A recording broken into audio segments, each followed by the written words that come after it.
Oh,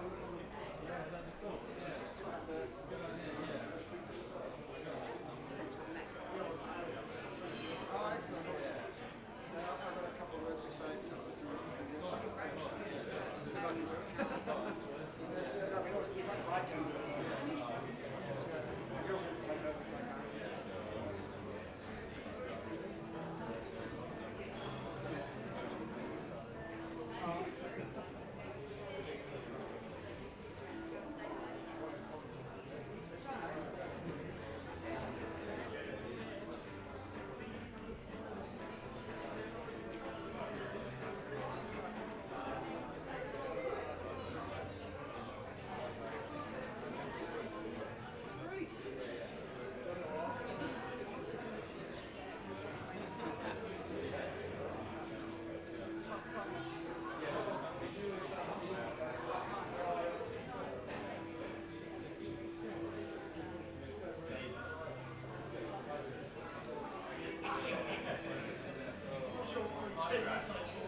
This is it.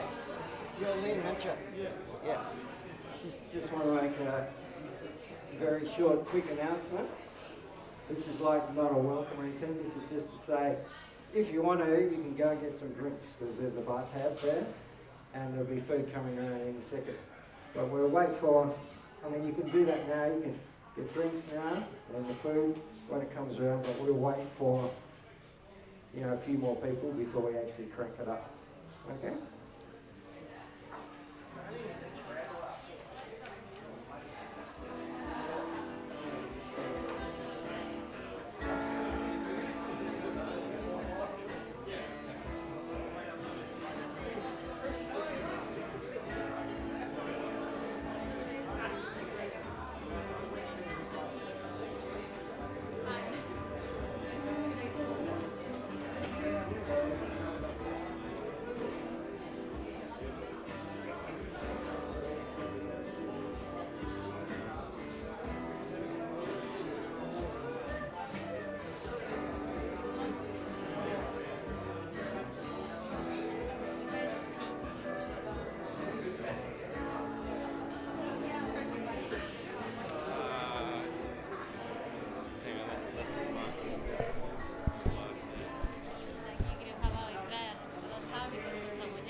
Thank you. Ginger, is there somewhere like at a table for older people? From here, maybe. Right.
Holly came from Miami, FLA.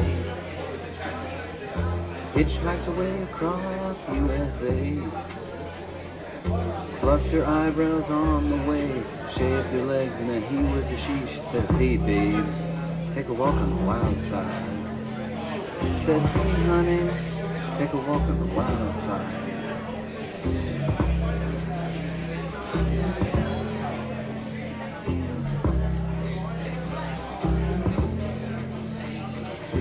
Candy came from out on the island.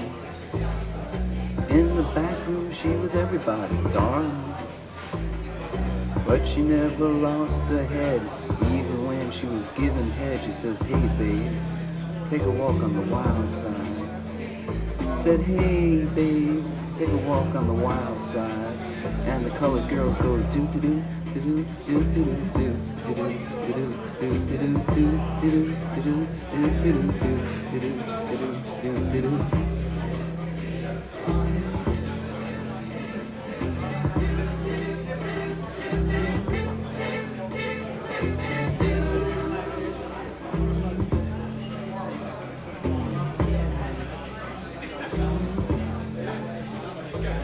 Little Joe never once gave it away.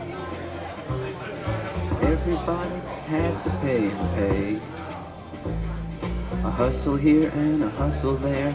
New York City is the place where they said, hey babe, take a walk on the wild side. I said, hey Joe, take a walk on the wild side.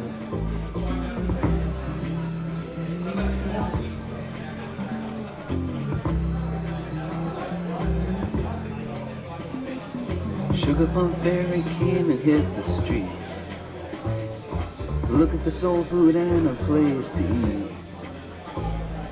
Went to the Apollo, you should have seen them go, go, go. They said, hey sugar, take a walk on the wild side. I said, hey babe, take a walk on the wild side. Alright. Huh.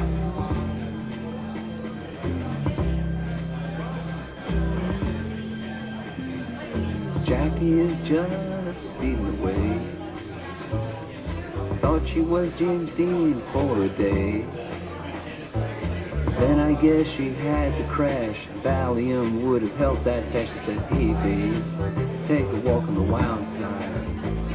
I said, hey honey, take a walk on the wild side. And the colored girls say, do do do do do do do do do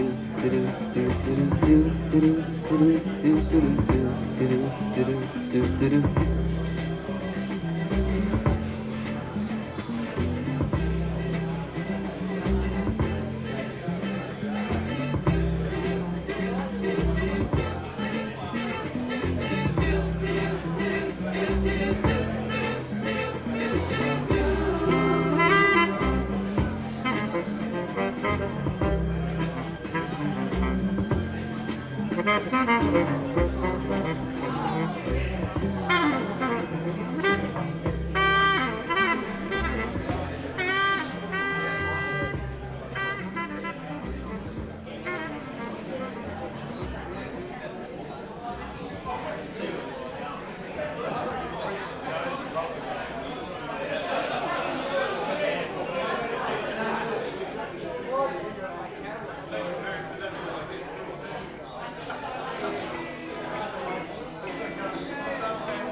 Can you hear me? Bit more vol if we can. So, folks, can I just ask you to, if you're right up the back there, just to maybe fill that table and just move a bit closer, you guys. And Jay, or I'll go behind you, Jay. Yeah. So, thank you all for coming. I think you'll all agree that life is a very special thing, and every life needs to be celebrated, and that's what we're doing here, aren't we? Celebrating Scott's life, even though he's moved on, and I appreciate and just thank you all for coming and for devoting a bit of time to share together and celebrate Scott's life. So my name's Bruce, I'm Scott's cousin, and I've got a lot of memories of Scott from when he was young, and we lived straight across there on West Coast Highway, and of course Scott and the family lived in Dodonia Gardens. Now I believe we've got a few Dodonia Gardens exes around. There's one, Jody. You're Dodonia Gardens? You still there? Oh, can I ask you your names?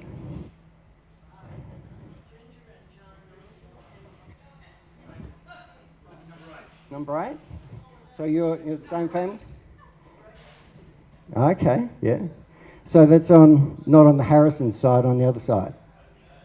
Right, yeah. Beautiful. Any other Dodoniaites? Yeah. On the corner. Okay. So you people who haven't seen each other for 40 years, of course, there's a Sandover over there. Everyone remembers the Sandover's house. Yeah. So that's all the Dodonia Gardens crew. Now there's Chris D over here. He's, one of the City Beach surfing celebrities from way back. There's a few Goddens, that's on my family, so hands up the Goddens, or ex-Goddens, yeah. So there's my mum and my sister-in-law and my brother and my nephew. So please try and get to know them. There's Lynn, who's Neville's brother. Is that right? Yeah. And Joan, yeah. And can I ask you your name? And where do you fit in, John? Same year as Rex, yeah. Cool. Anyone we've missed out? What about, did we meet you guys? I'm a Campbell, that's my father, so I'm Scotty's cousin. Okay, yeah. Wife Diane and mate of Scotty's. Uh-huh.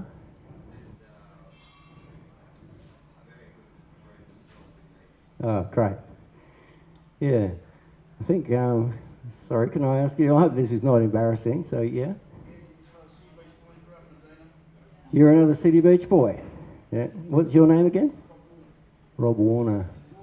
Norman. Can't remember you, sorry. You probably dropped in on me a few times off the ground. And of course there's Jono over there who's done most of the organising work and putting this together, approached Hampton City. Yeah. Now, Jono's natural skills have just perfectly lended themselves to this occasion because he loves to do the techie work. He does weddings and stuff like that, and he's actually streaming this to London right at the moment. And hey, London. So Tony's over there, Tony Godden, that's our cousin. And I was trying to figure it out. I haven't seen Tony, well, last time I saw Tony was 46 years ago. So, you know, that's a fair time. Tony apparently has loaned us, or loaned Jono, some footage that he took. And it must have been with an ancient camera, a video camera, it's probably tape. And Jono's actually managed to put together a video, sort of historical City Beach, Dodonia Gardens, Campbell type video that's going to feature Scotty. So you better get your tissues out because that's going to be awesome. Yeah, as far as notices go, there's a tab of a drinks tab, and if we finish that up, I guess, you know, you can still buy more drinks, but I don't think you will somehow. I'm not going to tell you how much it is, but it's quite generous, so if you feel like another drink, please go get one. Food will be coming around. Okay, now, what I said to Rex, of course, who's watching from Melbourne. Hi Rex, Swan Lee.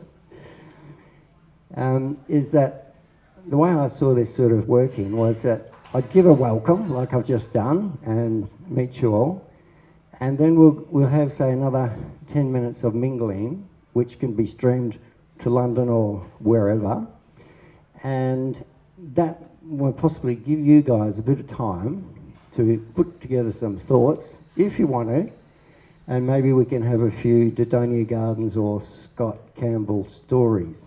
Just brief, simple stories. I'm sure there's a few people who have. True? Who reckons they got one? 1, 2, 3. There's one.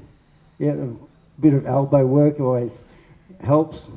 So there's 3 or 4, that's good, and maybe something from that table there would be really good. So Rex has put together a video eulogy, which we'll play in due course. So we'll have, say, 10 minutes of chatting, thinking about what you could say if you want to. Then we'll play the video, and then you'll have an opportunity to speak as well. Okay? And then we're going to take a few ashes down to the groin. And when I say we, it's actually not legal, but don't tell anyone. We're going to take, and so just a few of us, yeah, Scotty wouldn't mind. Just a few of us, I guess, will take some ashes down there and let Scotty go into the water. Okay, so help yourselves for 10 or 15 and I'll call you back in a short time. Thank you.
dance with Mary Jane.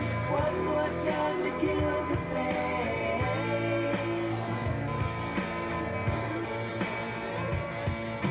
I feel summer creeping in and I'm tired of this town again.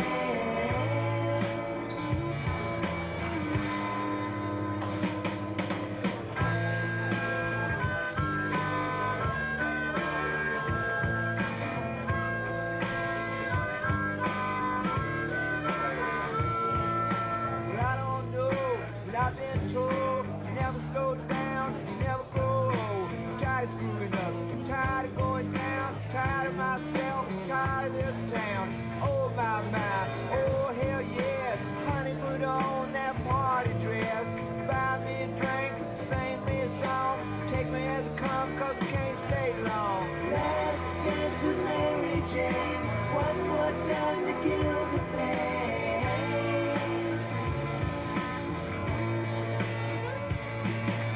I feel summer creeping in. I'm tired of this town again.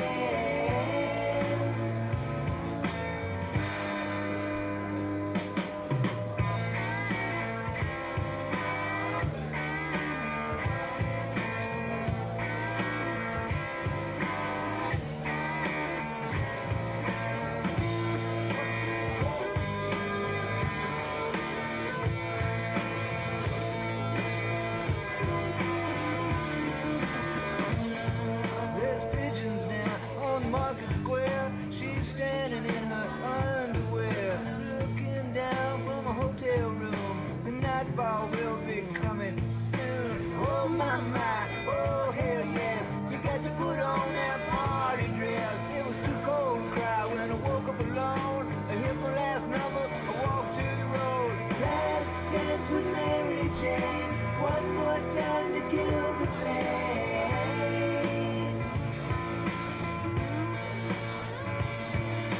I feel summer creeping in and I'm tired of this town again.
When I saw it was the time for a change.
course, the playlist that you've been listening to is Jono's selection of Scotty's favourite 70s and 80s music.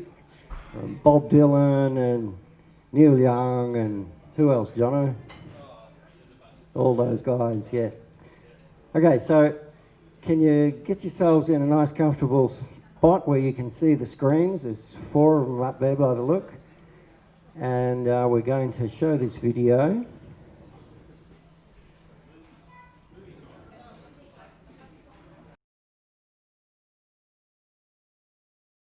Or at the end of the video will be Rex's input, which will be great. And then when that's finished, we'll see who wants to come up and tell us about Scotty, share some good memories. So enjoy the video.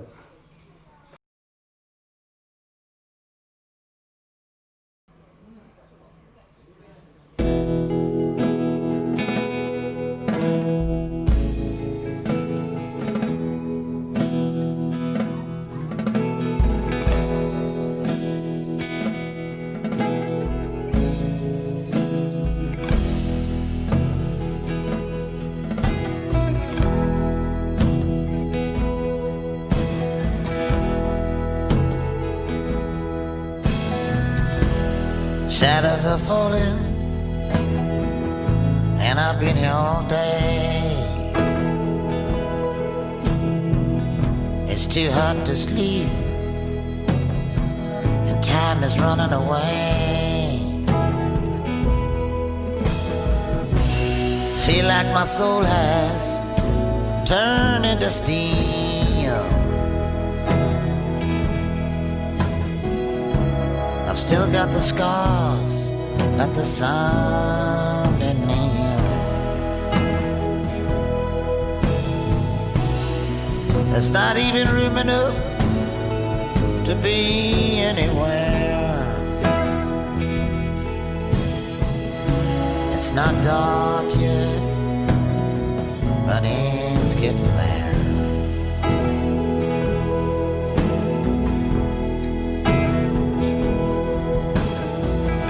And my sense of humanity has gone down the drain. Behind every beautiful thing, there's been some kind of pain.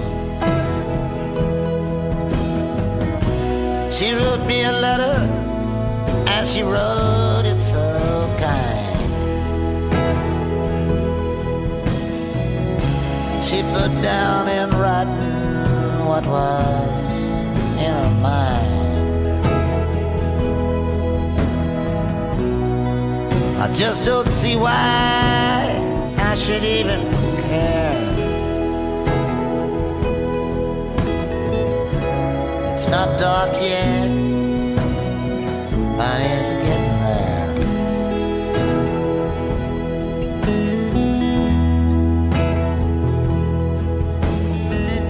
And I've been to London,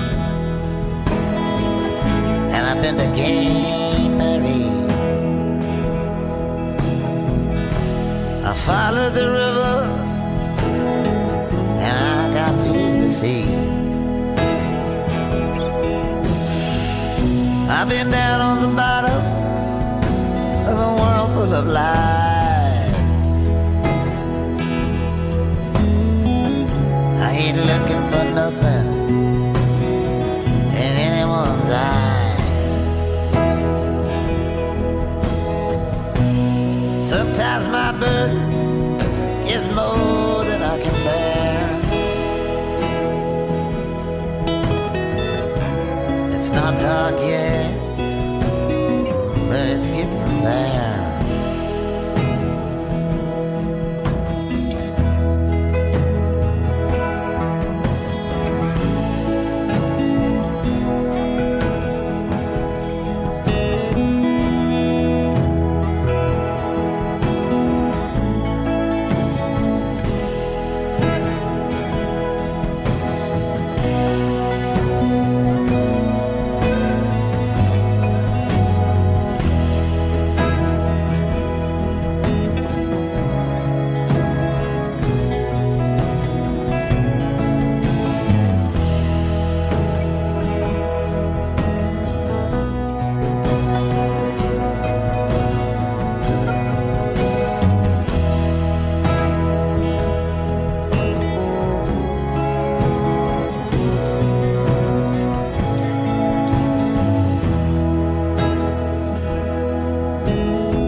will.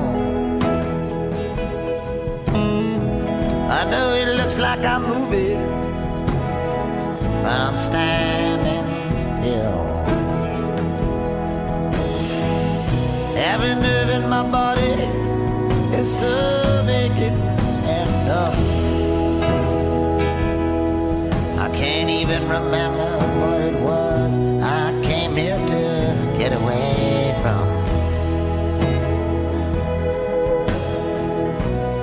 Don't even hear the murmur of a prayer.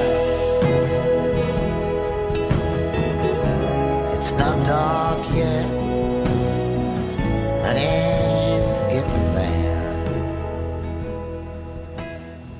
Hi, Mom.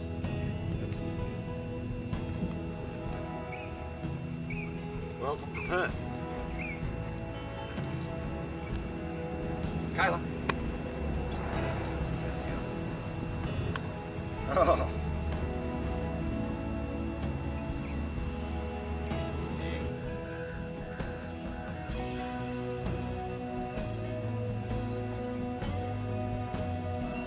Come.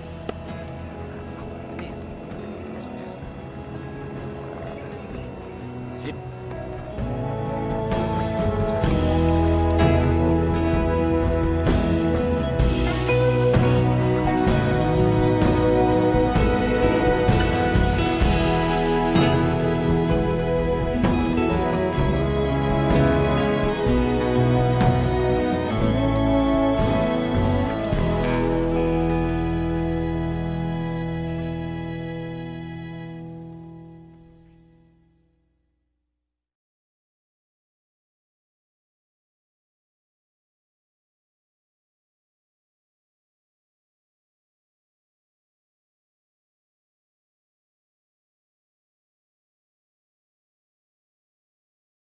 Greetings from the Campbell family here in Melbourne, Victoria.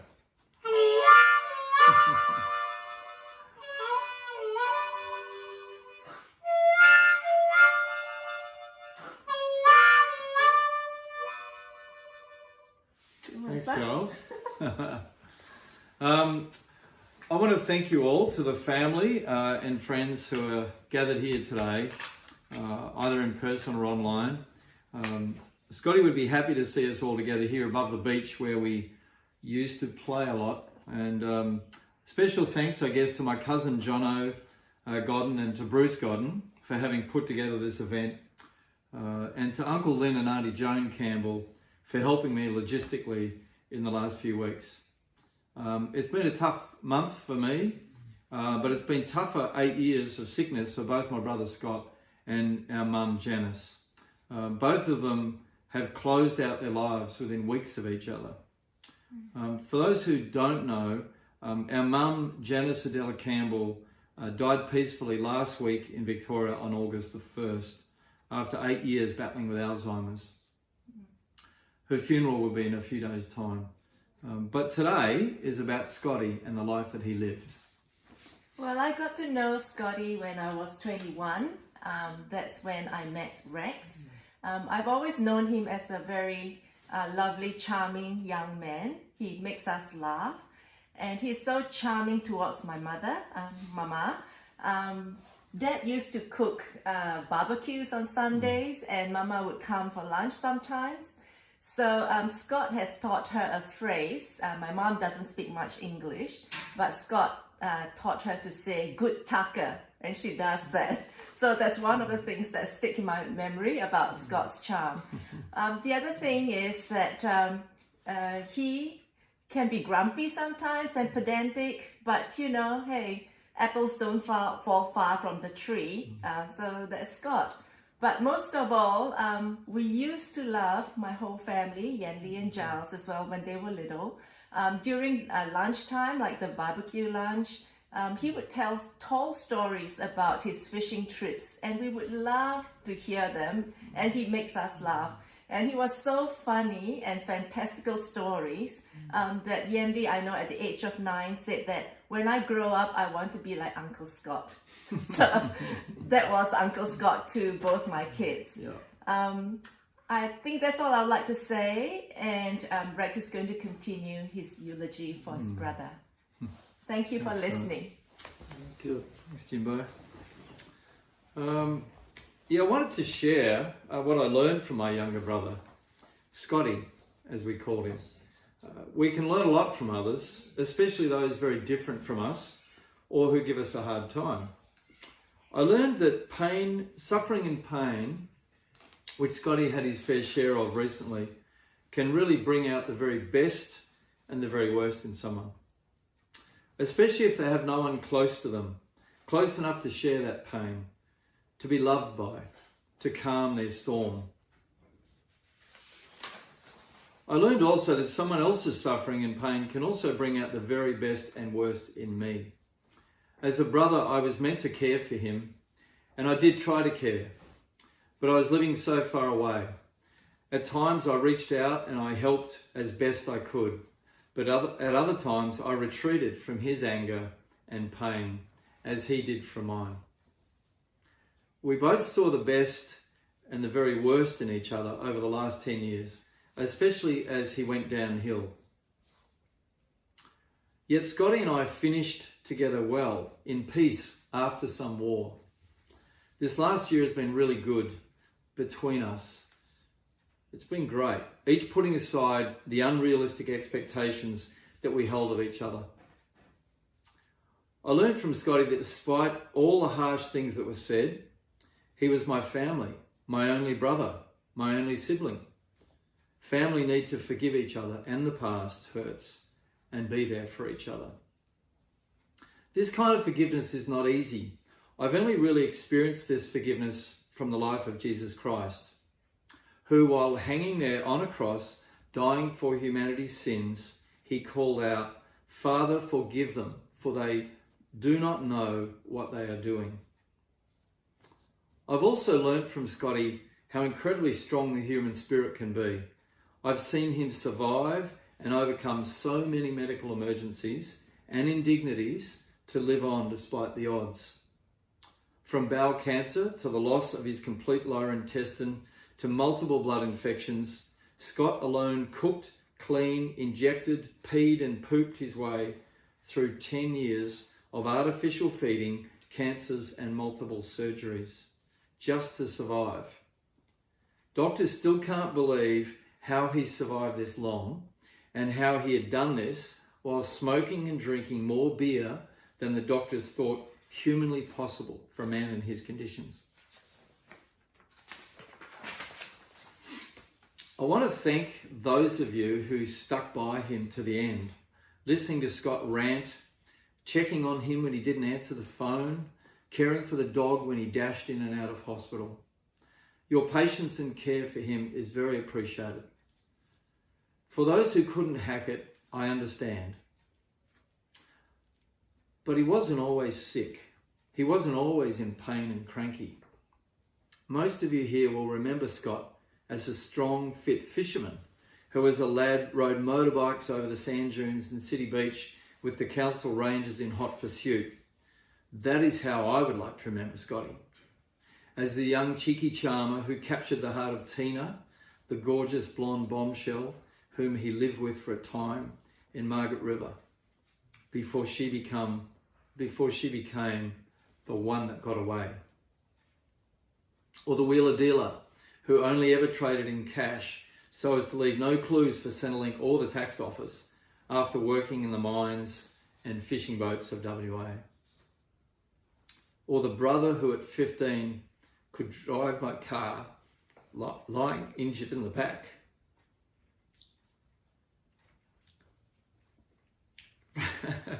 From Moses Rock to Bustleton Emergency Hospital. Tony Sandover's parents never really asked how all of us Dodonia kids learned to drive by 15. It was in their car on Friday nights while their parents were off having drinkies. I will remember Scotty as the younger brother who tagged along with me on surfing trips down to see our cousins until he found his own tribe of mates who had escaped to Lancelin and Shark Bay to fish and hoon around on trail bikes. I remember getting only fishing photos of him and ever bigger and bigger fish. That's how I want to remember Scotty. Scotty never left WA, except one visit to the East Coast, where we've been living for the last 30 years. He loved this blue water state of Western Australia. I look forward to coming over sometime soon, when the restrictions are over, and scattering his ashes off a boat somewhere to feed his fish. Thank you all, and may you rest in peace, Scotty. Thanks.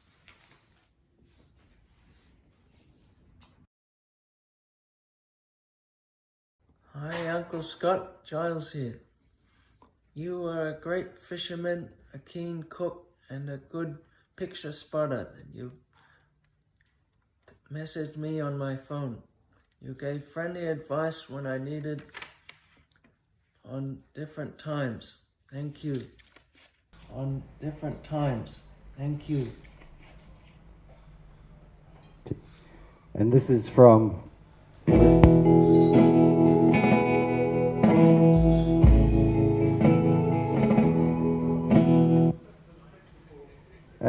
this is from Rex and Swan Lee's daughter.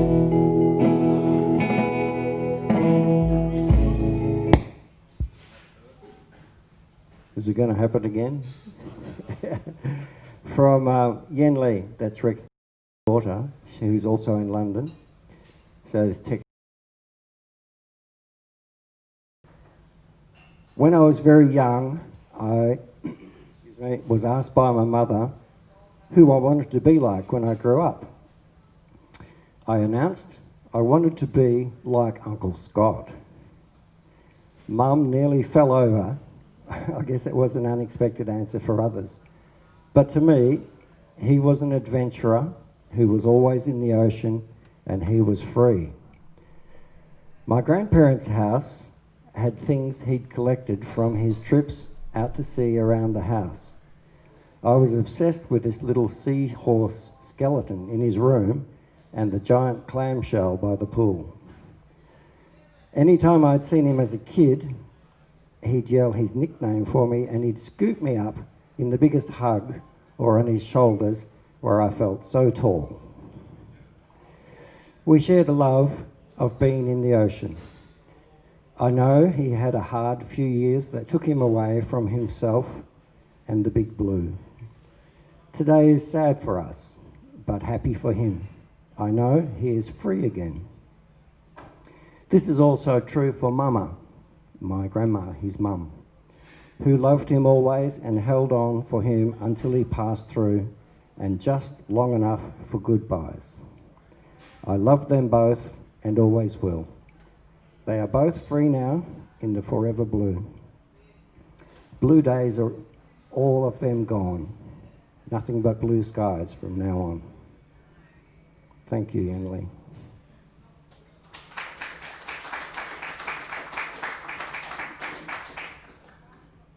I was out on the road in front of my house down south. It's called Budgetup Road. I just happened to be out there. I don't go out there very often at all. This is about 30 years ago.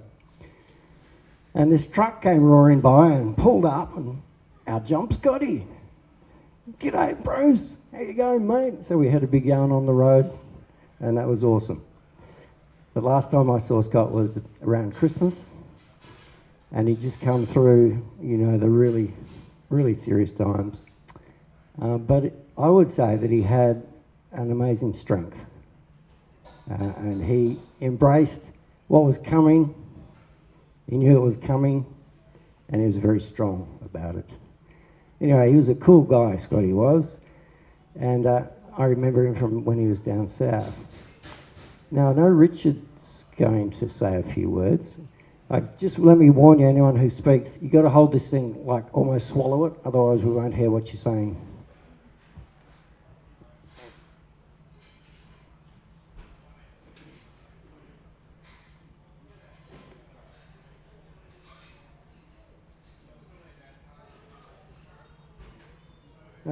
If Scotty saw me up here now, tearing up a bit, he'd be saying, "Hey, Rock, toughen up." Sorry, Scotty, I'm not as tough as you, mate. What you endured over the last 10 years or so is superhuman. We all live in our own perspectives, and we each here have our own Scotty perspectives. Here are a couple of mine. I knew Scotty in our younger days at City Beach and the party scene and going to bands and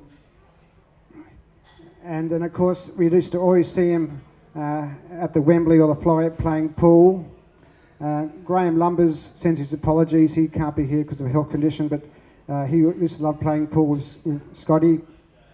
And I didn't see him for quite a while because he was fishing and whatnot. But about 6 years ago, Robbie Norman spoke about Scotty. So I caught up with him again. On one occasion, he invited me to a barbecue at his house. Sitting outside on the landing, I commented on the fantastic ocean view. We used to see Frio, but the bloody council planted those bloody pine trees. Apparently, his dad wanted to go and poison them. It was fantastic that Scotty lived out his years where he had grown up as a kid. Seeing the ocean that he loved so much probably helped him keep him sane during those tough times. Back to the barbecue. I was expecting meat and sausages, but Mr. Seafood had a pile of king prawns. I'd never liked prawns. I'd never eaten a whole king prawn in my life. But after tentatively eating the first one with the sweet soy sauce, I quite liked it. He'd barbecue a few, we'd drink beer, he'd cook some more, we'd drink some more beer, and I ended up eating over a dozen or so. He was drinking his Emu Export and smoking his Winnie Reds, as always. I offered him a Corona. That's pussy foreign crap.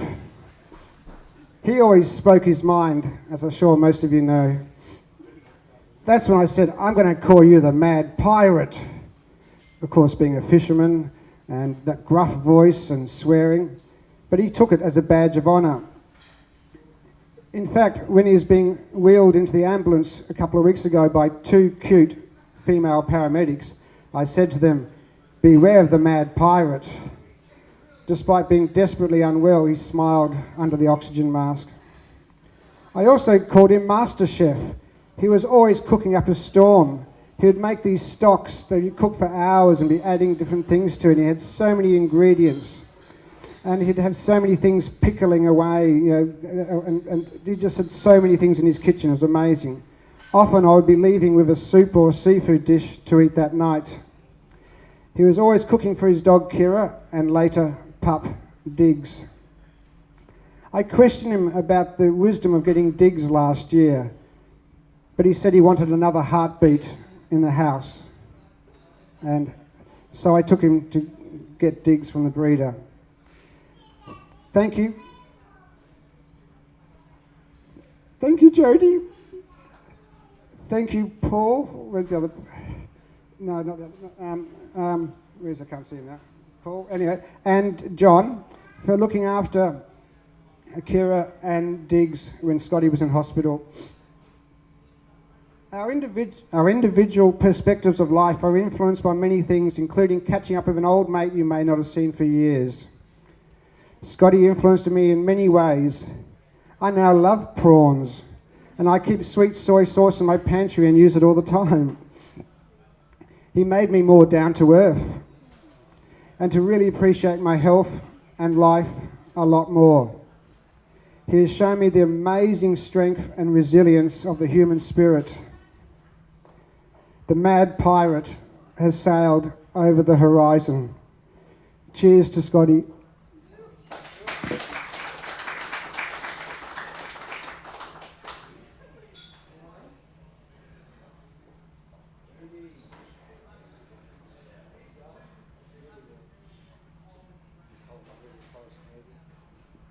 Well, obviously I'm not in a very good place to be making a public speech that I wasn't intending to make.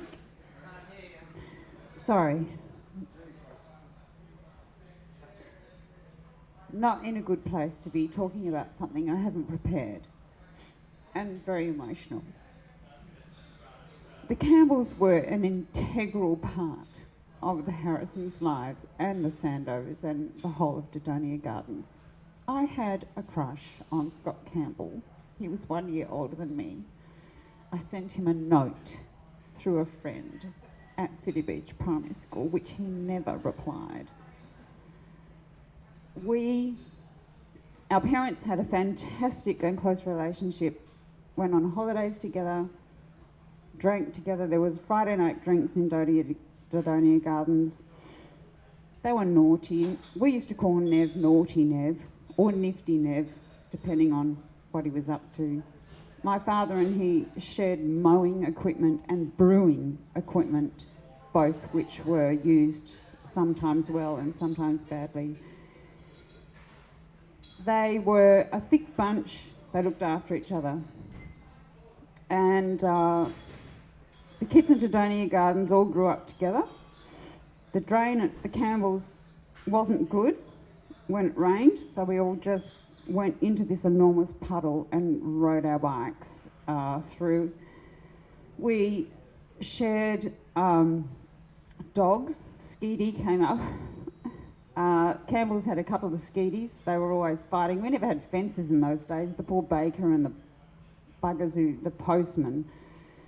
So our dog, we just roamed Dodonia Gardens. It was the most magnificent place to grow up in. Everyone knew each other. I could go into anyone's house. I was looked after by anyone who went in, whether they had Rolls Royces, some did, or whether they had, next to nothing.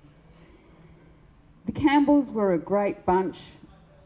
I spent a night when there was Cyclone Alby. I came home from school. I was about year 11 or something, and no one was home because people were studying, and Dad was on a tour, and I ended up in the caravan that Neville had built, having dinner because it had a gas stove and we had electric, and it was just hell. And Dad was in Kalgoorlie, and it was just a mess.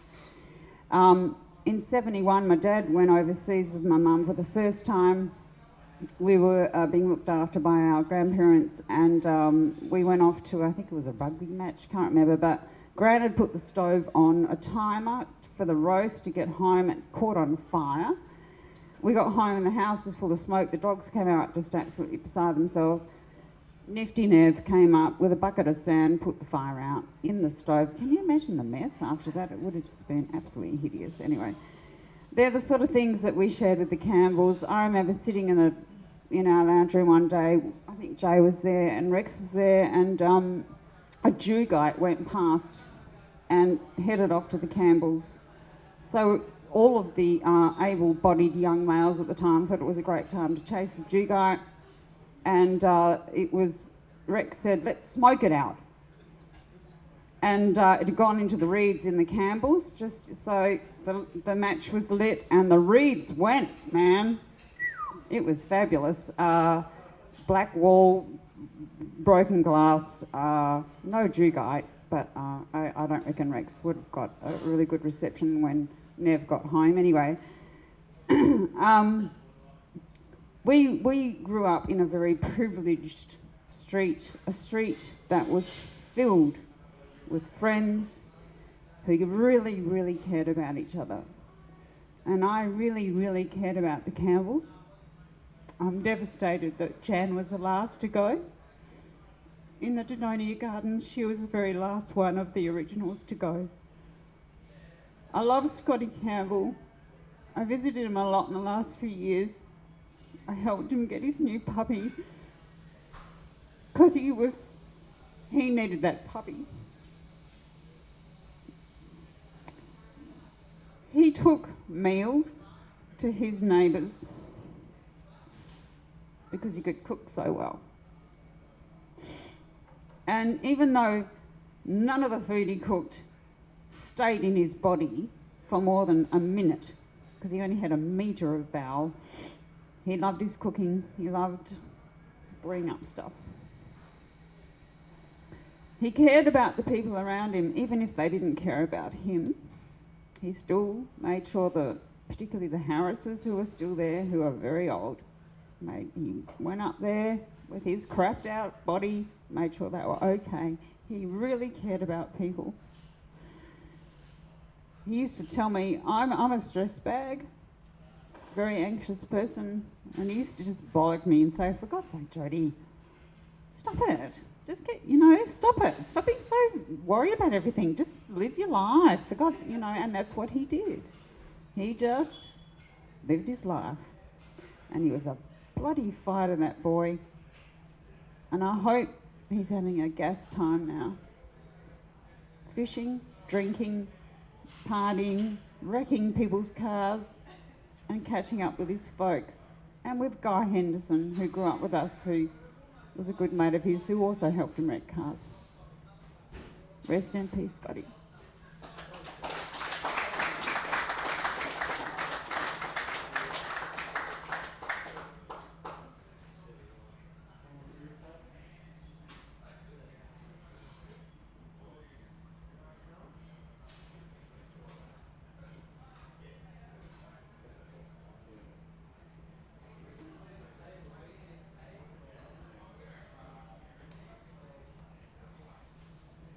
John and I lived next door to Scotty and the Campbells for 35 years. But closer, sorry. But I didn't get to know Scott until after his mom and dad went to Melbourne. And he's such a good cook, and we exchanged recipes, and he'd cook for us. I wouldn't cook for him, because I'm a terrible cook, but we had a really nice relationship for a while. And then he went on that special diet where it went straight, to his needs. And it was sad that, because he had such a passion for cooking, and he did look after the neighbors. He was really good to the Harrisons. But we had some good times, and I was so glad to enjoy his dog with him.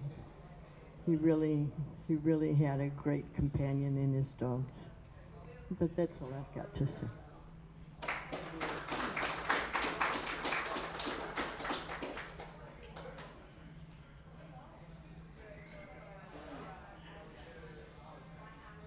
If you look at them long enough, they give in. Yeah, g'day. I've known Scott for probably, ever since high school, I suppose. I've known his brothers well. We were in the same year at high school. And by the way, Rex, Johnny Holder sends his condolences for Scotty and also your mum, Jan. Scott was a bit of a character. He was, COVID.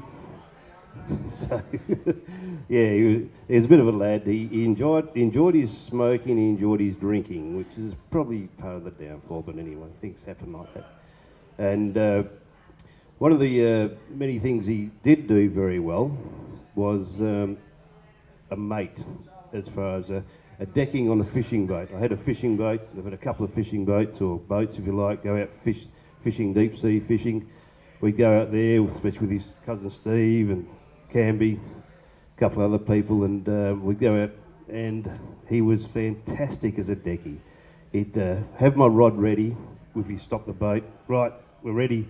The rod would be ready, the hooks would be baited, and the can of beer would be there as well. So the can of beer, the rod, the whole lot, just drop it down. It was fantastic. So there was many good times we went fishing together. Also, another amusing time was they had a city beach bring out your dead, your bits and pieces and rubbish you have at home. And next door threw out a Cannondale push bike, which is quite a good quality push bike. So he says, Jono, have a look at this push bike. What do you reckon? What do you reckon it's worth? Oh, I don't know, Scotty, they've thrown it out. Might be worth that much. And it obviously was worth a little bit. And so I offered him $100. And he said, nah,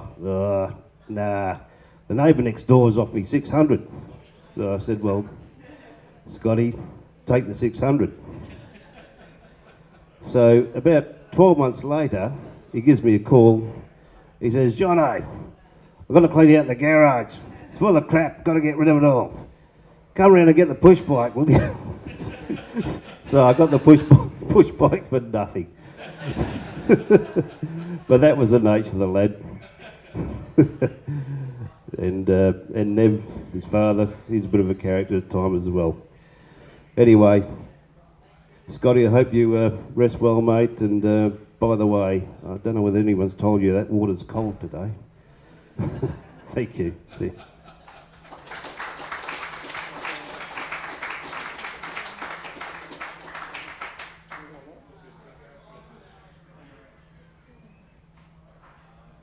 This is awesome.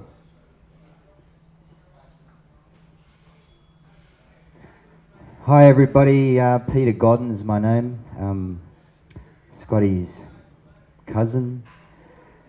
I was born in 1956 in this area, and we lived just over there across the other side of that park, and in those days City Beach was amazing. Hey, it was just a bumpy old little road that went along the beach here, and they had the shop down at South City Beach where all the hoods and the bikies and the surfers used to disagree with each other and all that kind of thing. And anyway, I call it the days of innocence.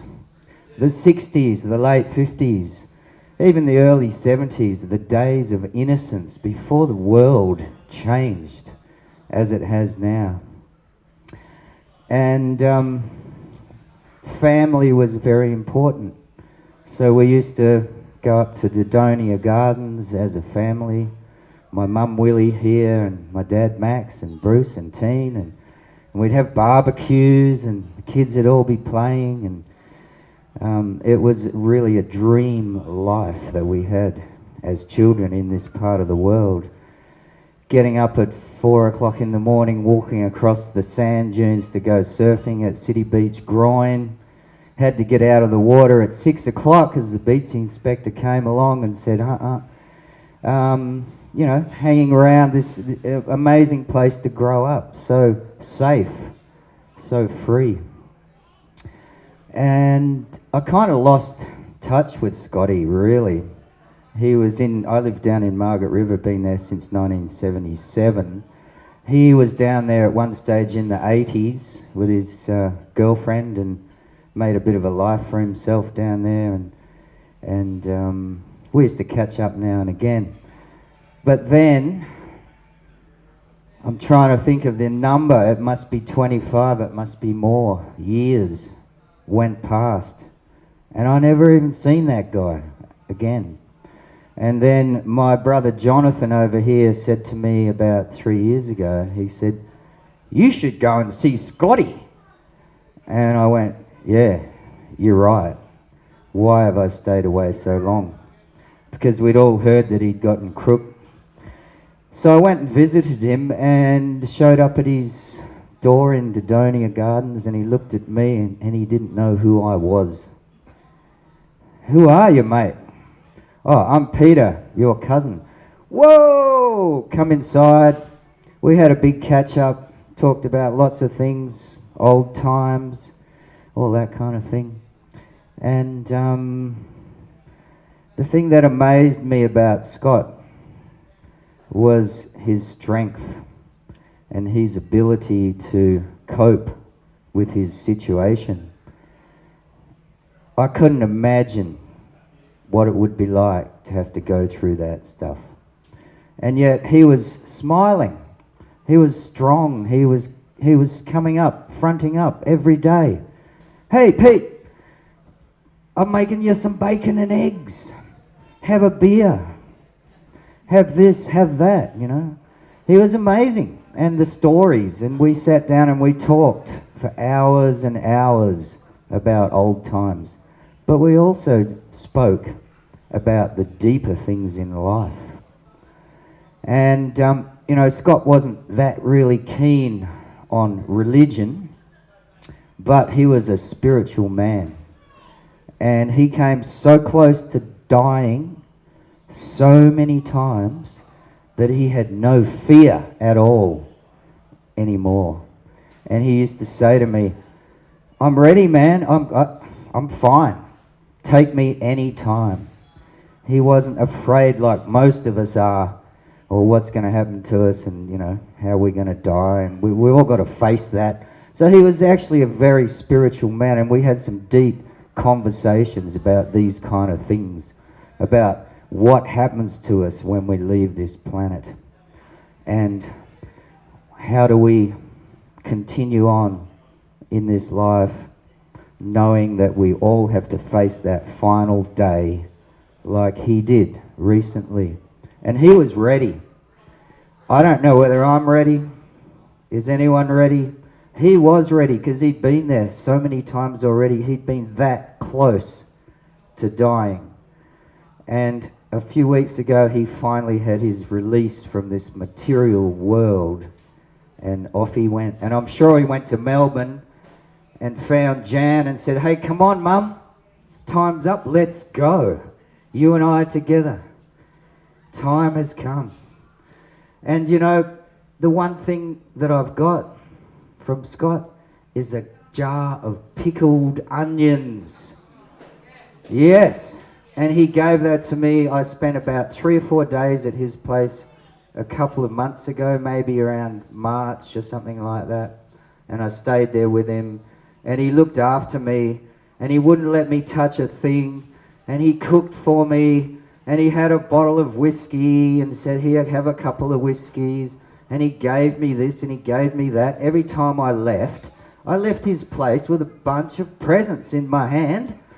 And what did I give him back? Nothing really, except I tried to support him.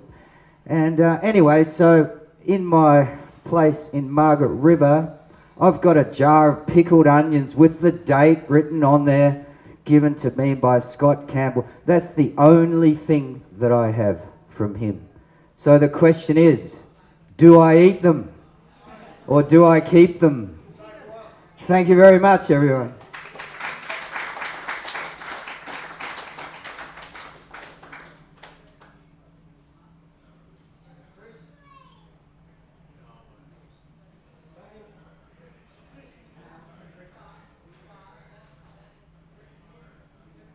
Hi everyone, Tony Sandover is my name. Just very, very briefly, because everyone's had quite a long chat.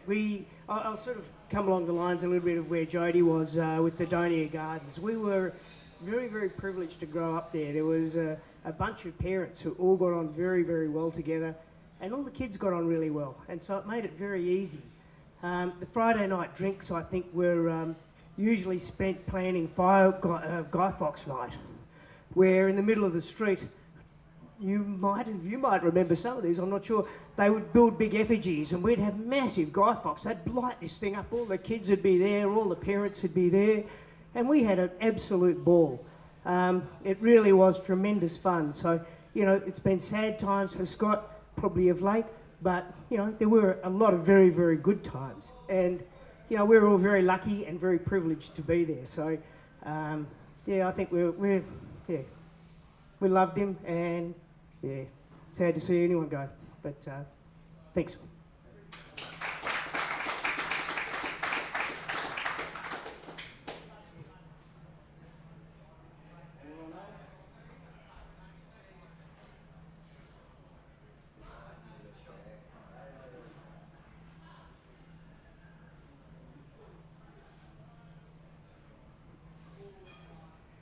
Hey everyone, Nath here. I'm probably the person in this room that knew Scotty the least, and fuck, I'm sorry I missed that sweet era that you're all talking about. I met him there, he was already going downhill, and I couldn't stay away from him anyway, because it was a very good fella. It's been very tough at first, especially because of probably cultural differences as well. Me not really speaking, talking tangibly all the time, and I got nervous straight away, and so it was a tough fella. I loved him very much. I tried to help him out a bit lately, at least. And I just want to share one instance of our path together. And as I said before, I saw him dying so many times and rising so many times that I didn't even expect was gonna die. I found it quite surprising that. And I learned a lot from him, although he probably didn't know he was teaching me. And I learned to cook as well. I'm not at the step to pickling stuff yet, but I might get there. I learned that my problems are meaningless, and I learned how to be strong from him too, a bit, especially because I'm young.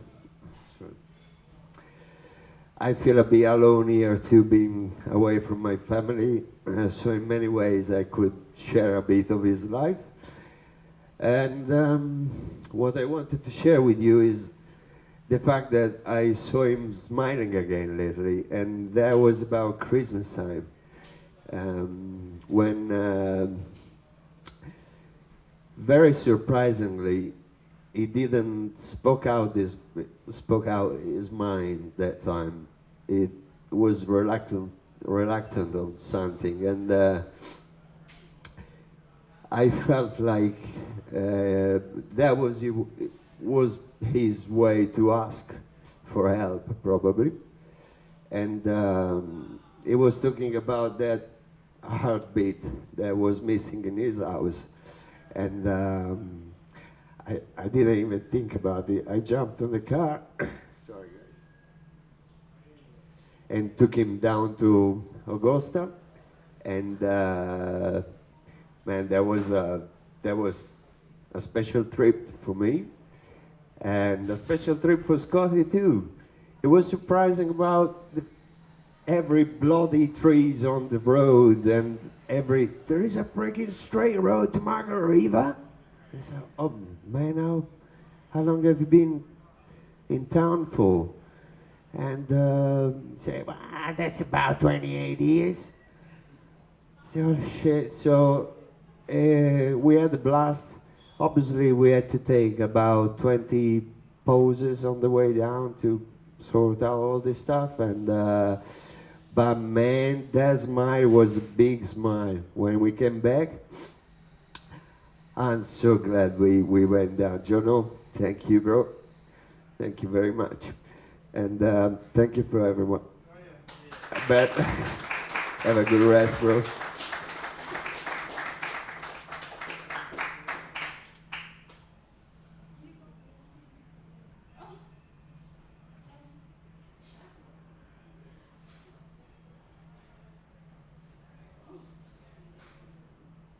Anyone else?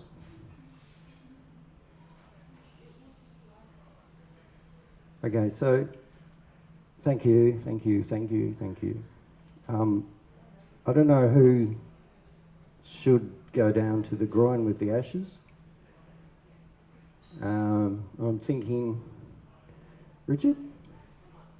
Yeah. Jody? Do you want to come down the groin with the ashes? Yeah, yeah, go for broke. I don't know who else. I don't really know who. Would anyone like? I think we can take probably 4 or 5. That'd probably be best. So that's 1, 2, 3. Yeah, you'll come. Okay, 4. Lynn? Not Lynn. Too hard to walk. Okay. Okay, so you're welcome to hang in and stay there for a while. I don't know if you can see the groin from here. You could even go outside and watch if you want. I'm pretty sure there's plenty of opportunity for more drinks and more food. Now this is a little bit difficult for me, but just one more thing before we go down. So whenever a life finishes, there's always some kind of appeal or reference to the great maker. Call it God, call it whatever you want to call it. So Rex has asked me if I would just say a short prayer. I hope you don't mind. So if you want to pray with me, please do. Oh God, however we see God, whichever way we find you in our mind and our heart, we talk to you now, and we thank you, Father, for the life of Scott. We thank you for his strength and for all he learned through his struggles. We ask, Lord, as we take him down to the ocean now, at the final stage of his life, that you will receive him into your heavenly realms, as you have made a place for him, as you are the one who creates life and who takes life back. So one more time, we thank you. In Jesus' name, amen.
And I won't back down.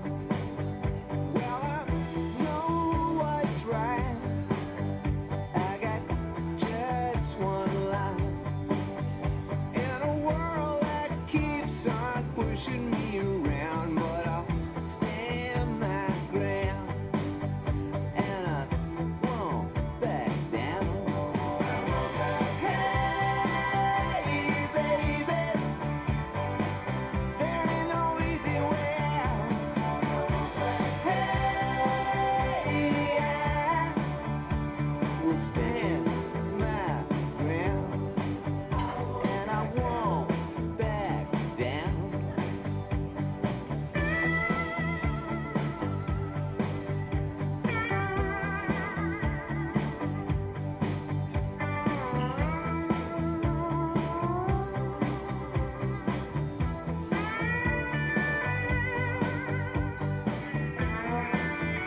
What would you do if I sang out of tune?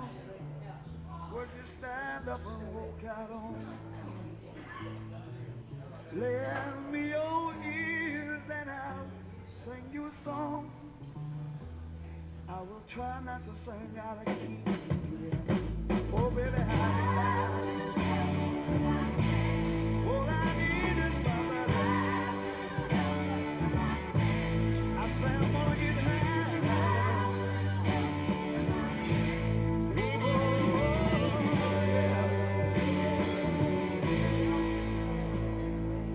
What do I do when my love is away?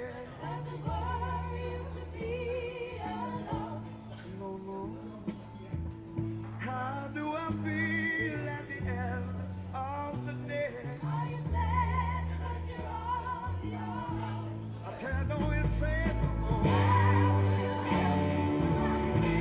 Gonna get down and I'm afraid.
It happens all the time.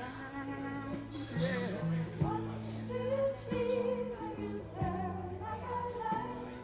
I can't tell you, but it sure feels like madness. Don't you know I'm gonna make it with my friends? I promised myself I'd get back. Said I'm gonna try it with her too.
someone to tell you everything.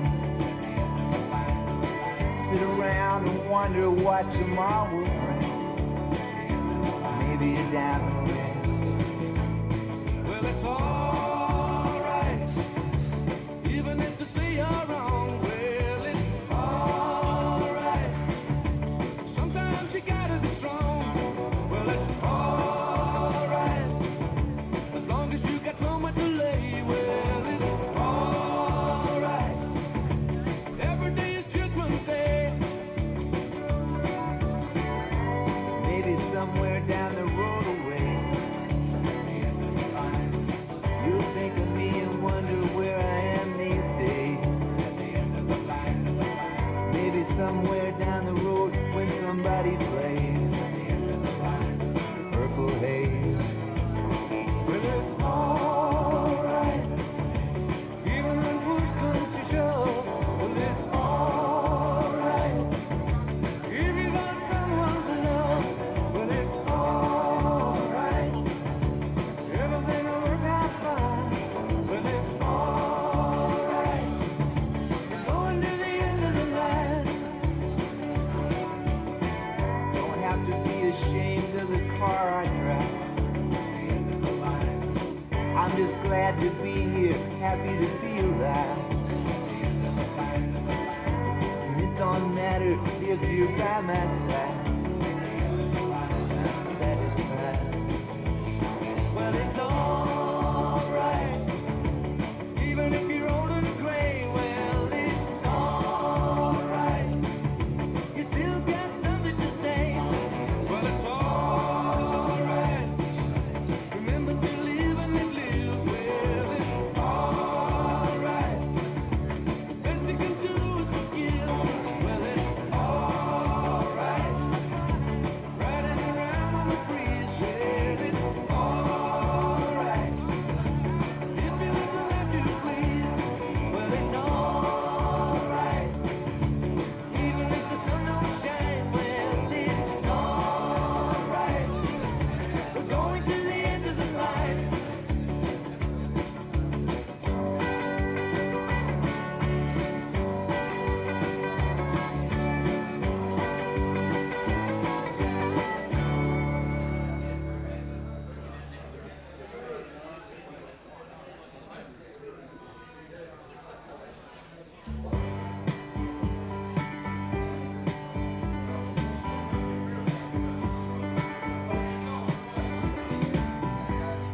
Seems like yesterday,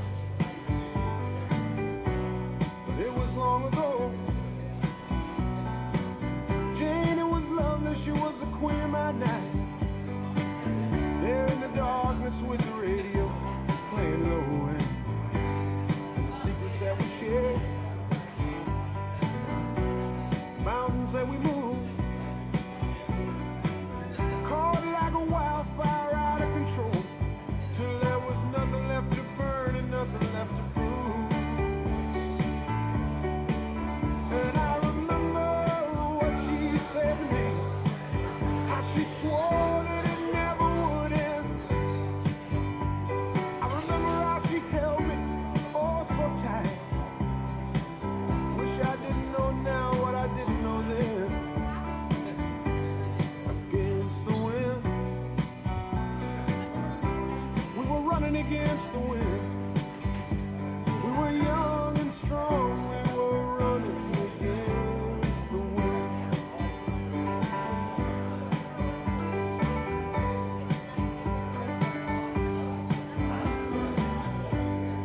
Years rolled slowly past, and I found myself alone,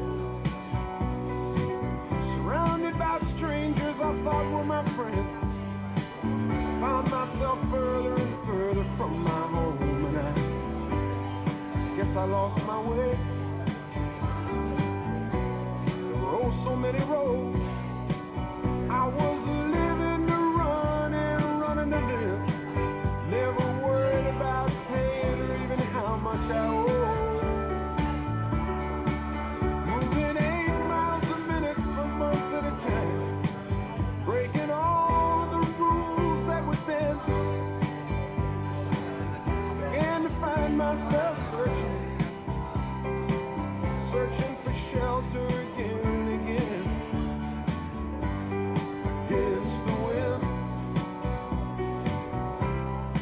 storm against the wind. I found myself seeking shelter